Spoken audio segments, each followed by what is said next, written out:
Là,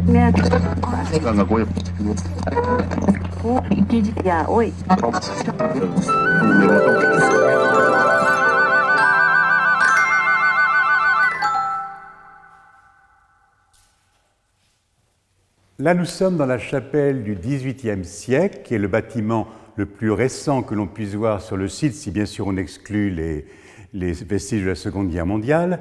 Et vous avez la particularité d'avoir un plafond en coque de bateau inversé en châtaignier, et l'acoustique y est absolument remarquable. La grande nouveauté de 2020, c'est que nous avons entièrement restauré le très bel autel qui est derrière moi et qui représente les symboles religieux des évêques et du pape, etc.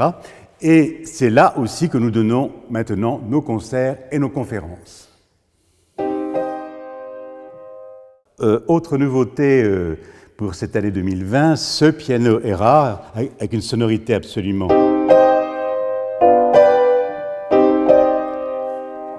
magnifique, une sonorité très ancienne, puisque le piano est des années 40, donc c'est une âme très particulière.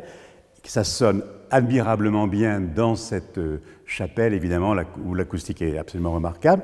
Et dans cette chapelle, c'est évidemment l'endroit idéal pour donner les concerts de musique de chambre, les concerts lyriques et également les conférences. Et en cette période de virus, d'après-virus, de pendant-virus, tout ce que vous voulez, c'est bien qu'on peut respecter dans ce lieu la distanciation entre les personnes, puisque nous avons la chance de pouvoir ouvrir les deux grandes portes de la chapelle et de mettre du monde à l'extérieur également. Donc c'est un endroit peut-être rêvé dans une période aussi compliquée pour que l'on puisse en toute quiétude, en toute sécurité, évidemment avec un masque, écouter nos amis chanteurs et conférenciers.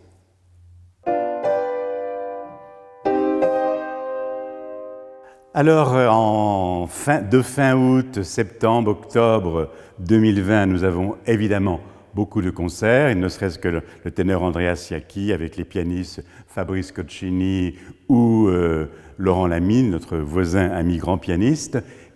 Nous avons également des conférences sur Madame Bovary et sur Flaubert, bien évidemment. Flaubert, n'oublions pas, je vous annonce déjà pour 2021 le bicentenaire de la naissance de Flaubert, qui est un enfant du pays, comme vous le savez. Nous lui consacrons pour le 200e anniversaire de sa naissance tout un cycle. Il y aura des lectures, il y aura des conférences, il y aura des promenades qui accompagneront nos amis visiteurs de Beaumelet jusqu'à la ferme de Flaubert qui était sur les terres du Beaumelet, à quelques enjambées d'ici. Puis nous aurons également beaucoup de concerts. Tout ça, nous sommes en train de programmer actuellement toute la saison 2021 avec énormément de choses et surtout aussi beaucoup de grandes expositions qui vont avoir lieu en 2021, notamment des choses très intéressantes avec les aborigènes, avec l'art contemporain, etc.